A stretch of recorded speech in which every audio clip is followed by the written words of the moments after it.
হাজার হাজার কোটি টাকার মালিক আত্মহত্যা করে পড়ে আছে। ল্যান্ড ক্রুইজারের মালিক, রোলস রয়েসের মালিক, প্রাডোর মালিক, বিলিয়নার ট্রিলিয়নার, ঘরে এসে শান্তি নাই, শেষ পর্যন্ত ওষুধ খেয়ে সুইসাইড করছে। আমাদের দেশে তো বিষ আর ফাঁসি, ওরা ইনজেকশন নিয়ে সুইসাইড করছে। একটা গবেষক যখন গবেষণা করতে থাকে কিসের অভাব, তখন গবেষণা করে পাওয়া যায় অন্তরের শান্তির অভাব। অন্তরের শান্তির অভাব। টাকার কোনো অভাব নাই, গাড়ি বাড়ি নারীর কোনো অভাব নাই। আমি যুবক ভাইদের ব্রেনের মধ্যে একটু কথাটাকে রাখার জন্য অনুরোধ করছি। নেবেন না নেবেন আপনার ব্যক্তিগত ব্যাপার, গবেষণা আপনার হাতে। টাকার কোনো অভাব নাই। এমন আনন্দ, মদের পর মদ খাচ্ছে, আরো জোরে বলেন না। বিভিন্ন নেশার পর নেশা করছে শুধু আনন্দ পাওয়ার জন্য। ওগুলা করতে করতে ভিতরে কলিজা শেষ, আতুরি শেষ, লাল শেষ, করতে করতে করতে করতে কিচ্ছুই ভালো লাগে না। ঘরেও শান্তি নাই, অফিসেও শান্তি নাই, বাইরেও শান্তি নাই। জগৎ যখন গবেষণা করে দেখে বলে যে তাদের অন্তরে কোনো শান্তি নাই। এবার সে অন্তরের শান্তির জন্য যখন তালাশ করতে থাকে, আমেরিকায় পাওয়া যায় না, লন্ডনে পাওয়া যায় না, সুইজারল্যান্ডে পাওয়া যায় না, অস্ট্রেলিয়াতে পাওয়া যায় না, ইংল্যান্ডে পাওয়া যায় না, ফিনল্যান্ডে পাওয়া যায় না।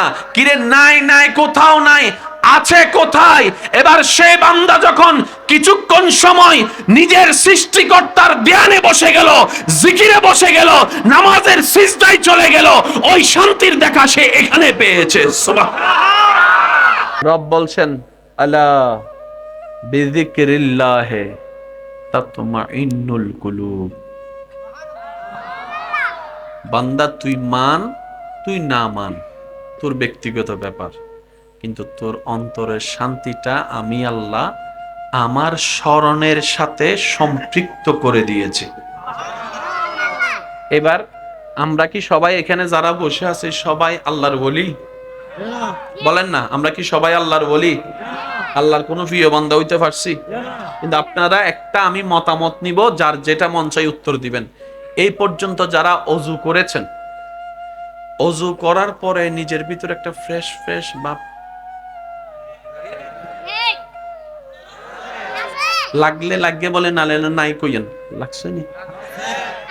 পবিত্র পবিত্র একটা ভাব,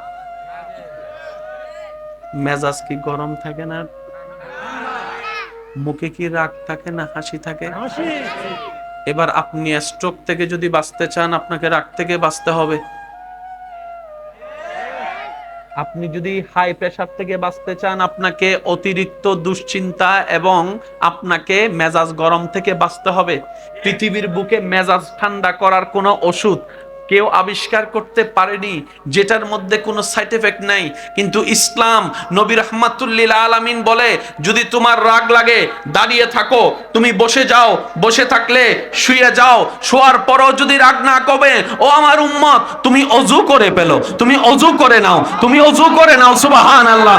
তুমি অজু করে নাও। তো অজুর সাথে রাগের সম্পর্ক কি জগৎ এখনো খুঁজে পাই নাই, কিন্তু আল্লাহ তাআলা নবীর মাধ্যমে সেই শিক্ষাটা জগৎকে দান করে দিয়েছেন, যেটা আজও পর্যন্ত আপনি অজু করার পরে সেই ফিলটা পেয়ে যাচ্ছেন।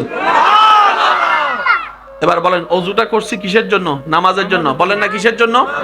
বেশিরভাগ আমরা অজুটা করি কিসের জন্য? নামাজটা কার জন্য? আল্লাহকে কি রাগানোর জন্য না খুশি করার জন্য? তা আল্লাহকে খুশি করে আপনার লাভ কি? হিসাব ক্লিয়ার। জান্নাত কে পাবে? আল্লাহ যার উপর খুশি হবে। সুবহানাল্লাহ বলেন না। জান্নাত কে পাবে? আল্লাহ যার উপর খুশি হবে। আল্লাহকে খুশি করার জন্য হাজার মাধ্যমের একটা মাধ্যমের নাম নামাজ। নামাজ পড়ার জন্য আপনি করলেন অজু। অজু করার সাথে সাথে আল্লাহ আপনাকে গিফট দান করা শুরু করেছেন। এবার আসেন ভাইয়া, ভাইয়া, আমাদের মুখের গুনাহ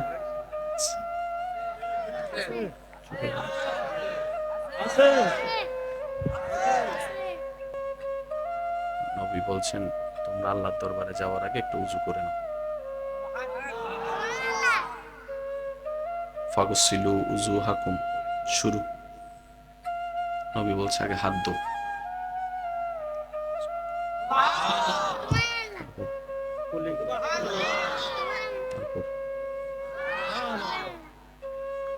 কিরে এমন কেন? ভাইয়া ভাইয়া, ওই ফ্যান ট্যান নাই তো, ছোট আওয়াজও কিন্তু বড় লাগে। হ্যাঁ, আমার সকল ভাইয়েরা জানে পানির কয়টা গুণ? বলেন না। রং, গন্ধ, স্বাদ।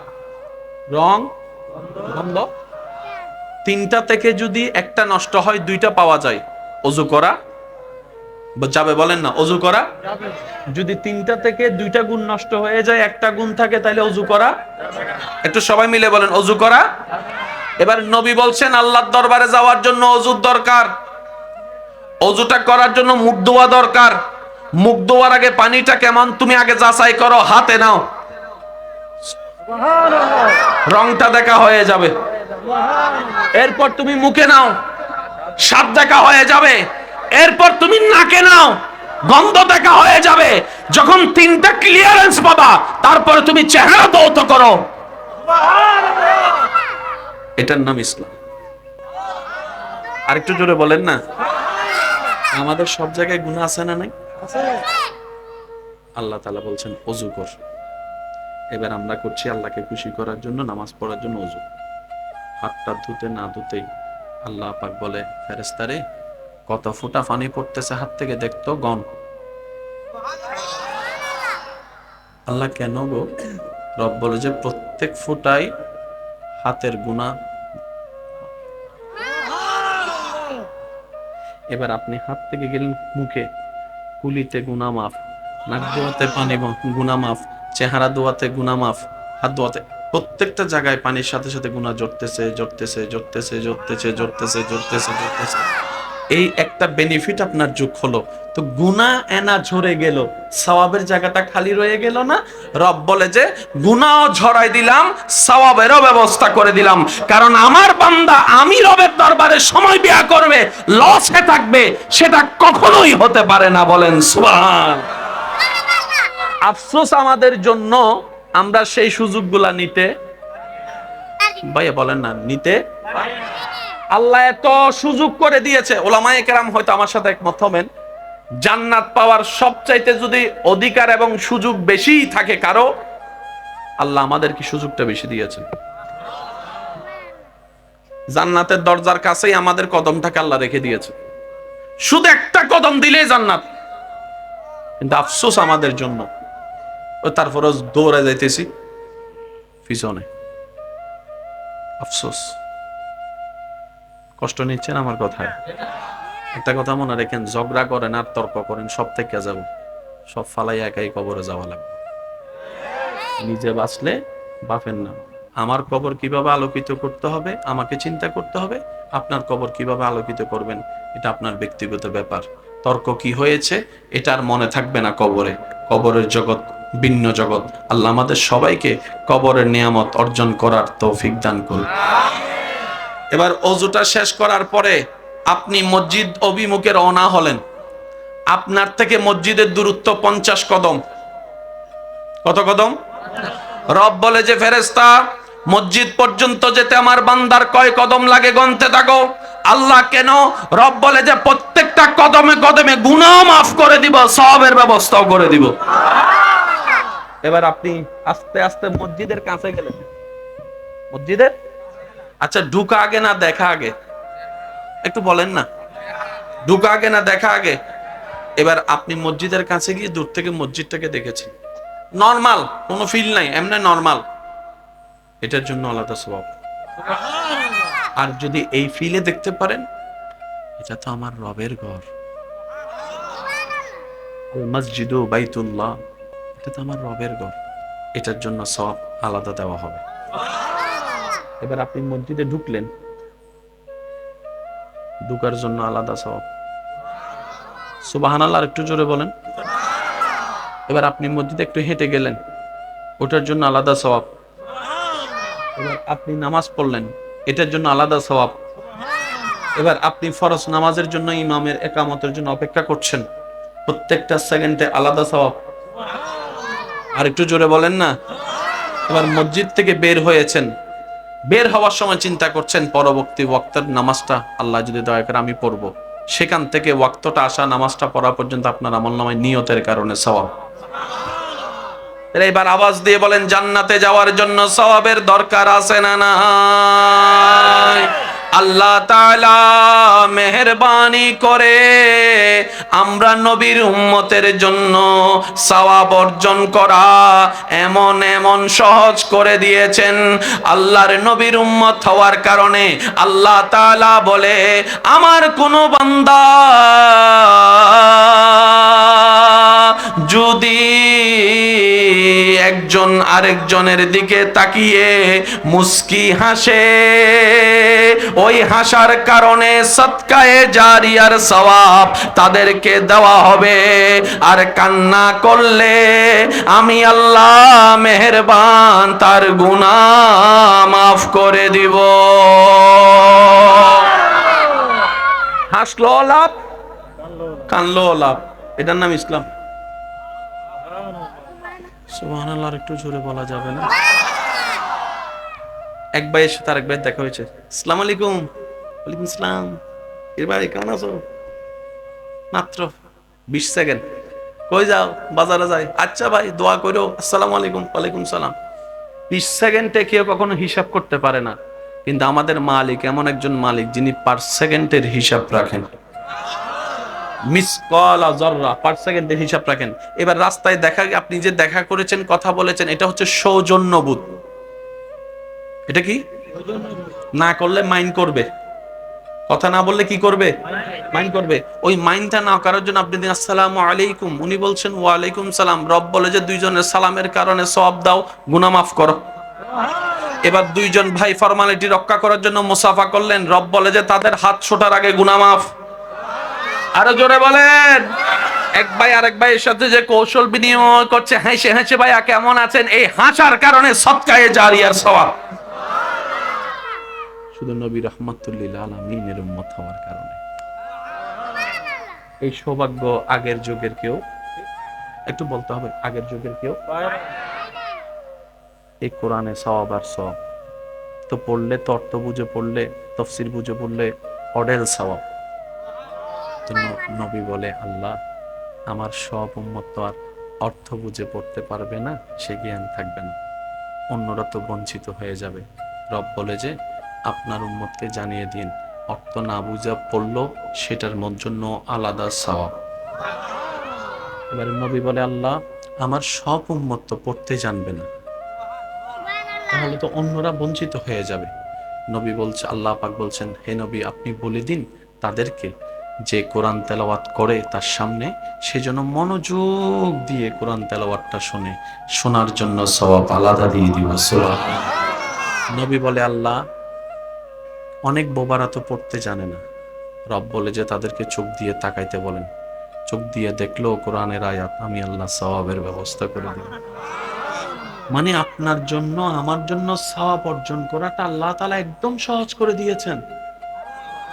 কিন্তু আফসোস আমরা নিতে কিভাবে বুঝাই আপনাদেরকে, শুধু আমি আপনাদেরকে শর্টকাট করে একটু বলার চেষ্টা করছি, যুবক ভাইরা একটু নোট করবেন। জান্নাতে যেতে গেলে অডেল সওয়াবের দরকার আছে, সেটা আমরা কারো কোনো দ্বিমত। অডেল সওয়াব করার একটা মাধ্যমের নাম হজ। বর্তমানে হজ করতে প্রায় 7 লক্ষ ফালাই দিল, একদম 7 লাখ।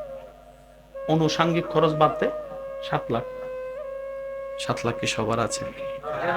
বলেন না।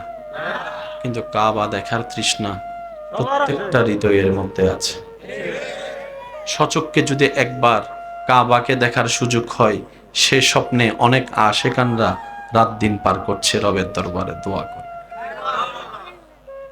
7 লক্ষ টাকা খরচ করলে একটা হজ হবে, হজটা কবুল হলে সওয়াবের ভান্ডার হবে। নবী বলে, আল্লাহ আমার উম্মতের তো সবার সামর্থ্য নাই, তাহলে তো গরিবরা সেই সওয়াব থেকে বঞ্চিত হয়ে যাবে।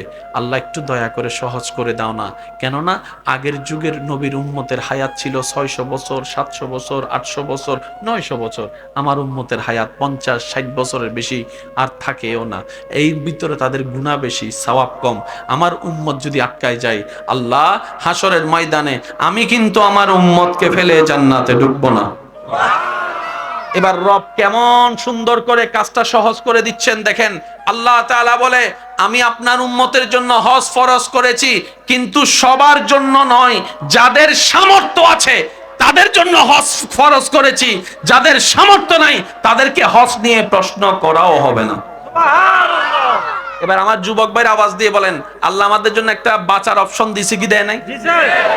যদি বলতেন সবার জন্য ফরজ, কেমনে করবে আমি জানি না, করা লাগবো, শেষ, তাহলে ইসলাম কঠিন হয়ে যেত। এখন আল্লাহ কি করলেন? সহজ করে দিয়েছে। তাহলে গুনাহ মাফের সুযোগ হয়েছে কি হয় নাই?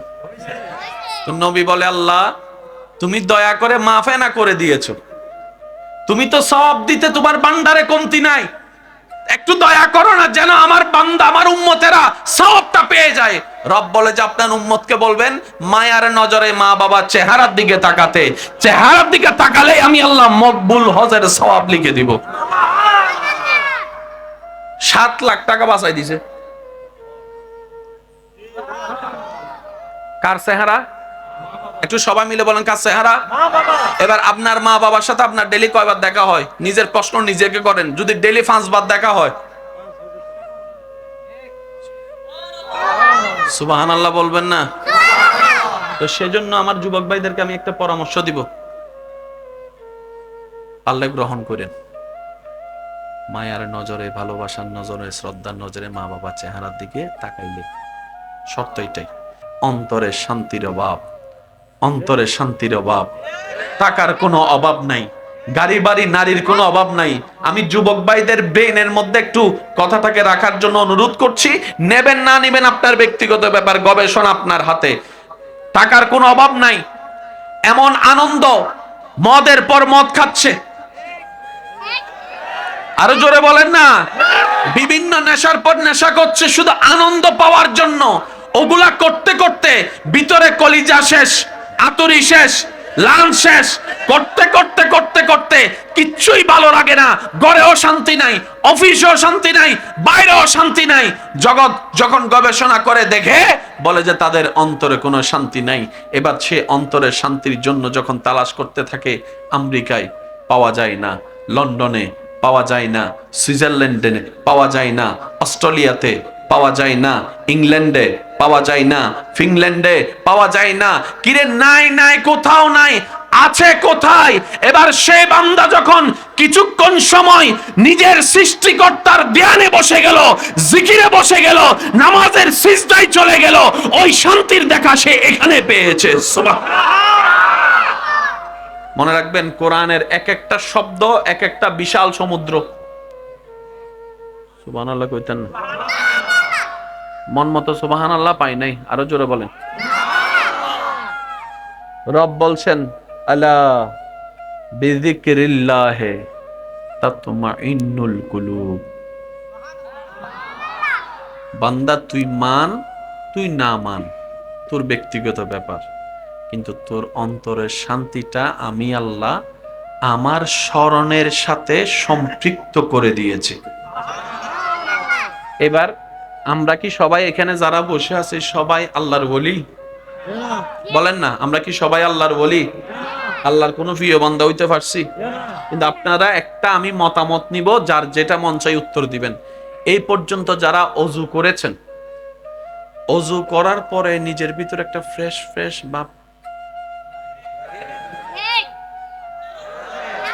লাগলে লাগে বলে, নালে নাই কইয়েন, লাগছে নি? পবিত্র পবিত্র একটা ভাব, মেজাজ কি গরম থাকে না? মুখে কি রাগ থাকে না হাসি থাকে? এবার আপনি স্ট্রোক থেকে যদি বাঁচতে চান, আপনাকে রাগ থেকে বাঁচতে হবে। আপনি যদি হাই প্রেসার থেকে বাঁচতে চান, আপনাকে অতিরিক্ত দুশ্চিন্তা এবং আপনাকে মেজাজ গরম থেকে বাঁচতে হবে। পৃথিবীর বুকে মেজাজ ঠান্ডা করার কোনো ওষুধ কেউ আবিষ্কার করতে পারেনি, যেটার মধ্যে কোনো সাইড এফেক্ট নাই। কিন্তু ইসলাম, নবী রাহমাতুল্লিল আলামিন বলে, যদি তোমার রাগ লাগে দাঁড়িয়ে থাকো, তুমি বসে যাও, বসে থাকলে শুয়ে যাও, শোয়ার পরও যদি রাগ না কমে, ও আমার উম্মত, তুমি অজু করে পেলো, তুমি অজু করে নাও, তুমি অজু করে নাও, সুবহানাল্লাহ, তুমি অজু করে নাও। তো অজুর সাথে রাগের সম্পর্ক কি জগৎ এখনো খুঁজে পাই নাই, কিন্তু আল্লাহ তাআলা নবীর মাধ্যমে সেই শিক্ষাটা জগৎকে দান করে দিয়েছেন, যেটা আজও পর্যন্ত আপনি অজু করার পরে সেই ফিলটা পেয়ে যাচ্ছেন। এবার বলেন, অজুটা করছি কিসের জন্য? নামাজের জন্য। বলেন না কিসের জন্য? বেশিরভাগ আমরা অজুটা করি কিসের জন্য? নামাজটা কার জন্য? আল্লাহকে কি রাগানোর জন্য না খুশি করার জন্য? তা আল্লাহকে খুশি করে আপনার লাভ কি? হিসাব ক্লিয়ার। জান্নাত কে পাবে? আল্লাহ যার উপর খুশি হবে। সুবহানাল্লাহ বলেন না। জান্নাত কে পাবে? আল্লাহ যার উপর খুশি হবে। আল্লাহকে খুশি করার জন্য হাজার মাধ্যমের একটা মাধ্যমের নাম নামাজ। নামাজ পড়ার জন্য আপনি করলেন অজু। অজু করার সাথে সাথে আল্লাহ আপনাকে গিফট দান করা শুরু করেছেন। এবার আসেন ভাইয়া, ভাইয়া, আমাদের মুখের গুনাহ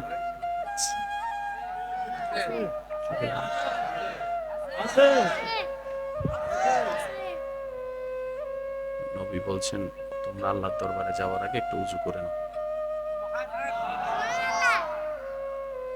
ফাগসিলু উজুহাকুম, শুরু। নবী বলছে আগে হাত ধো।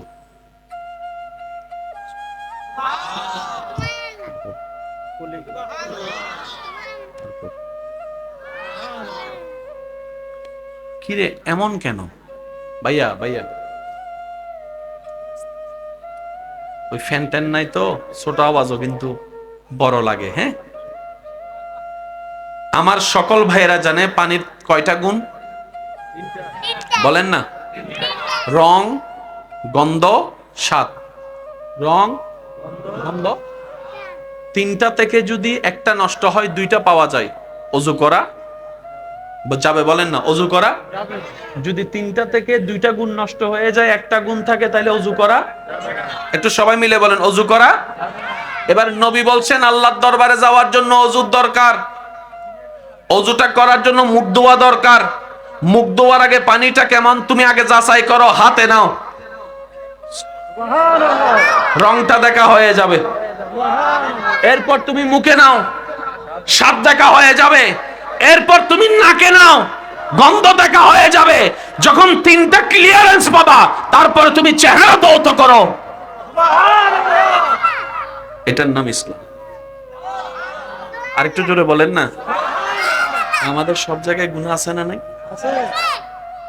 আল্লাহ তাআলা বলছেন ওযু কর। এবার আমরা করছি আল্লাহকে খুশি করার জন্য, নামাজ পড়ার জন্য ওযু। হাতটা ধুতে না ধুতেই আল্লাহ পাক বলে, ফেরেশতারে কত ফোঁটা পানি পড়তেছে হাত থেকে দেখতো, গণ। আল্লাহ কেন গো? রব বলে যে প্রত্যেক ফোঁটাই হাতের গুনাহ। এবার আপনি হাত থেকে গেলেন মুখে, কুলিতে গুনাহ মাফ, নাক ধোয়াতে পানি গুনাহ মাফ, চেহারা ধোয়াতে গুনাহ মাফ, হাত ধোয়াতে, প্রত্যেকটা জায়গায় পানির সাথে সাথে গুনাহ জড়তেছে জড়তেছে জড়তেছে জড়তেছে জড়তেছে জড়তেছে জড়তেছে। এই একটা বেনিফিট আপনার যোগ হলো। তো গুনাহ এনা ঝরে গেল, সওয়াবের জায়গাটা খালি রয়ে গেল না? রব বলে যে গুনাহ ঝরাই দিলাম, সওয়াবেরও ব্যবস্থা করে দিলাম। কারণ আমার বান্দা আমি রবের দরবারে সময় ব্যয় করবে, লসে থাকবে, সেটা কখনোই হতে পারে না। বলেন সুবহান। আফসোস আমাদের জন্য, আমরা সেই সুযোগগুলা নিতে, ভাইয়া বলেন না, নিতে। আল্লাহ এত সুযোগ করে দিয়েছে। ওলামায়ে কেরাম হয়তো আমার সাথে একমত হবেন, জান্নাত পাওয়ার সবচাইতে যদি অধিকার এবং সুযোগ বেশি থাকে কারো, আল্লাহ আমাদের কি সুযোগটা বেশি দিয়েছেন। জান্নাতের দরজার কাছেই আমাদের কদমটাকে আল্লাহ রেখে দিয়েছে। শুধু একটা কদম দিলেই জান্নাত। কিন্তু আফসোস আমাদের জন্য, ও তারপরে দৌড়ে যাইতেছি পিছনে। আফসোস। কষ্ট নিচ্ছেন আমার কথায়? একটা কথা মনে রেখেন, ঝগড়া করেন আর তর্ক করেন, সব থেকে যাব, সব ফালাই একাই কবরে যাওয়া লাগবে। নিজে বাঁচলে বাপের নাম। আমার কবর কিভাবে আলোকিত করতে হবে আমাকে চিন্তা করতে হবে, আপনার কবর কিভাবে আলোকিত করবেন এটা আপনার ব্যক্তিগত ব্যাপার। তর্ক কি হয়েছে এটা আর মনে থাকবে না কবরে। কবরের জগৎ ভিন্ন জগৎ। আল্লাহ আমাদের সবাইকে কবরের নিয়ামত অর্জন করার তৌফিক দান করুন। এবার অজুটা শেষ করার পরে আপনি মসজিদ অভিমুখে রওনা হলেন। আপনার থেকে মসজিদের দূরত্ব 50 কদম। কত কদম? রব বলে যে ফেরেশতা, মসজিদ পর্যন্ত যেতে আমার বান্দার কয় কদম লাগে গণতে থাকো। আল্লাহ কেন? রব বলে যে প্রত্যেকটা কদমে কদমে গুনাহ মাফ করে দিব, সওয়াবের ব্যবস্থাও করে দিব। এবার আপনি আস্তে আস্তে মসজিদের কাছে গেলেন। মসজিদের, আচ্ছা ঢুকা আগে না দেখা আগে? একটু বলেন না, ঢুকা আগে না দেখা আগে? এবার আপনি মসজিদের কাছে গিয়ে দূর থেকে মসজিদটাকে দেখেছেন, নরমাল, কোনো ফিল নাই, এমনি নরমাল, এটার জন্য আলাদা সওয়াব। আর যদি এই ফিলে দেখতে পারেন, এটা তো আমার রবের ঘর, আল মসজিদু বাইতুল্লাহ, এটা তো আমার রবের ঘর, এটার জন্য সওয়াব আলাদা দেওয়া হবে। এবার আপনি মসজিদে ঢুকলেন, ঢুকার জন্য আলাদা সওয়াব। সুবহানাল্লাহ, একটু জোরে বলেন। এবার আপনি মসজিদে একটু হেঁটে গেলেন, ওটার জন্য আলাদা সওয়াব।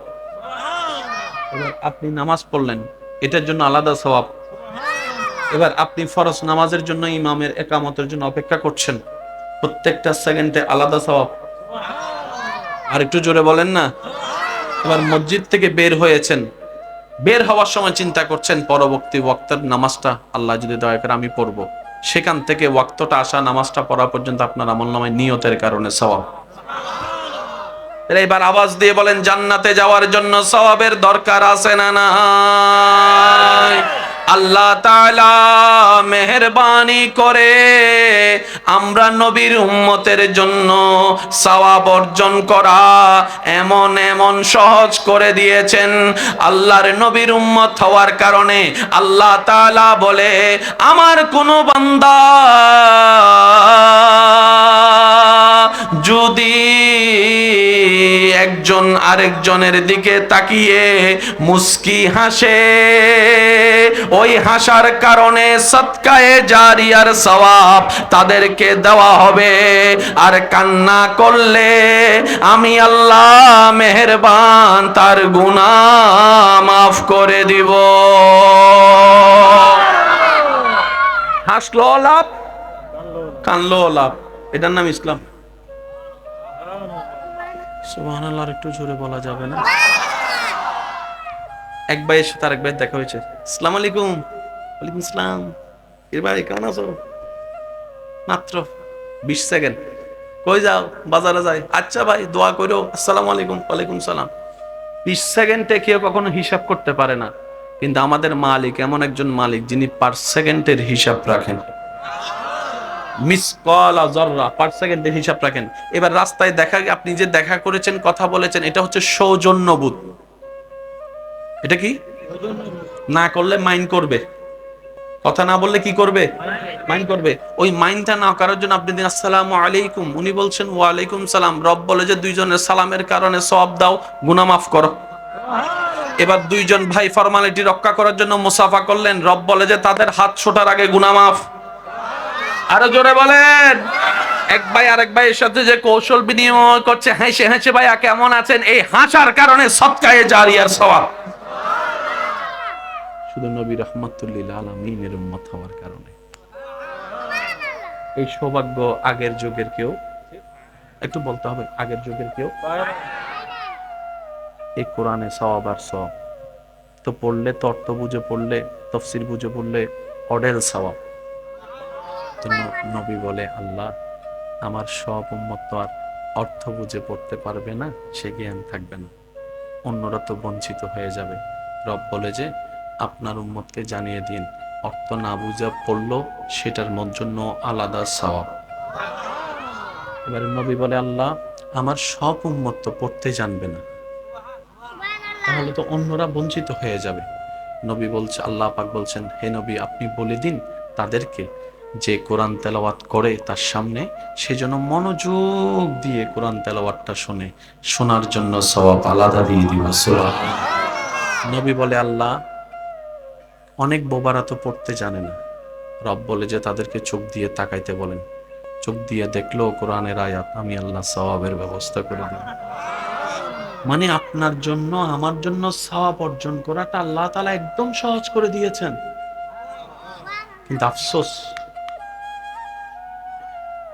আমরা নিতে কিভাবে বুঝাই আপনাদেরকে, শুধু আমি আপনাদেরকে শর্টকাট করে একটু বলার চেষ্টা করছি, যুবক ভাইরা একটু নোট করবেন। জান্নাতে যেতে গেলে অডেল সওয়াবের দরকার আছে, সেটা আমরা কারো কোনো দ্বিমত।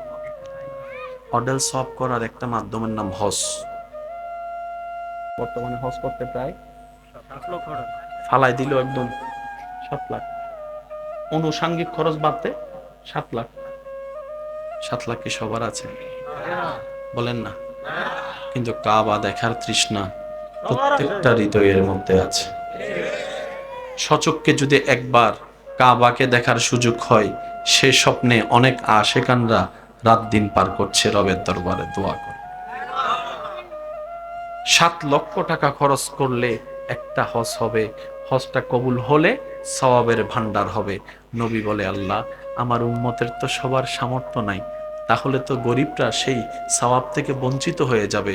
আল্লাহ একটু দয়া করে সহজ করে দাও না। কেননা আগের যুগের নবীর উম্মতের হায়াত ছিল 600 বছর, 700 বছর, 800 বছর, 900 বছর। আমার উম্মতের হায়াত 50-60 বছরের বেশি আর থাকেও না। এই ভিতরে তাদের গুনাহ বেশি, সওয়াব কম। আমার উম্মত যদি আটকায় যায়, আল্লাহ হাসরের ময়দানে আমি কিন্তু আমার উম্মতকে ফেলে জান্নাতে ঢুকবো না। এবার রব কেমন সুন্দর করে কাজটা সহজ করে দিচ্ছেন দেখেন। আল্লাহ তাআলা বলে, আমি আপনার উম্মতের জন্য হজ ফরজ করেছি, কিন্তু সবার জন্য নয়। যাদের সামর্থ্য আছে তাদের জন্য হজ ফরজ করেছি, যাদের সামর্থ্য নাই তাদেরকে হজ নিয়ে প্রশ্ন করাও হবে না। এবার আমার যুবক ভাইয়ের আওয়াজ দিয়ে বলেন, আল্লাহ আমাদের জন্য একটা বাঁচার অপশন দিছে কি দেয় নাই? যদি বলতেন সবার জন্য ফরজ, কেমনে করবি আমি জানি না, করা লাগবো, শেষ, তাহলে ইসলাম কঠিন হয়ে যেত। এখন আল্লাহ কি করলেন? সহজ করে দিয়েছে। তাহলে গুনাহ মাফের সুযোগ হয়েছে কি হয় নাই? তো নবী বলে, আল্লাহ তুমি দয়া করে মাফে না করে দিয়েছো, তুমি তো সওয়াব দিতে তোমার ভান্ডারে কমতি নাই, একটু দয়া করো না যেন আমার বান্দা আমার উম্মতেরা সওয়াবটা পেয়ে যায়। রব বলে যে আপনার উম্মতকে বলবেন মায়ার নজরে মা বাবা চেহারার দিকে তাকাতে, চেহারার দিকে তাকালে আমি আল্লাহ মকবুল হজের সওয়াব লিখে দিব। 7 লাখ টাকা বাঁচাই দিছে। কার চেহারা? একটু সবাই মিলে বলেন, কার চেহারা? এবার আপনার মা বাবার সাথে আপনার ডেলি কয়বার দেখা হয়? নিজের প্রশ্ন নিজেকে করেন। যদি ডেলি 5 বার দেখা হয়, সুবহানাল্লাহ বলবেন না? তো সেজন্য আমার যুবক ভাইদেরকে আমি একটা পরামর্শ দিব, পারলে গ্রহণ করেন। মায়ার নজরে, ভালোবাসার নজরে, শ্রদ্ধার নজরে মা বাবার চেহারার দিকে তাকাইলে শর্ত এটাই,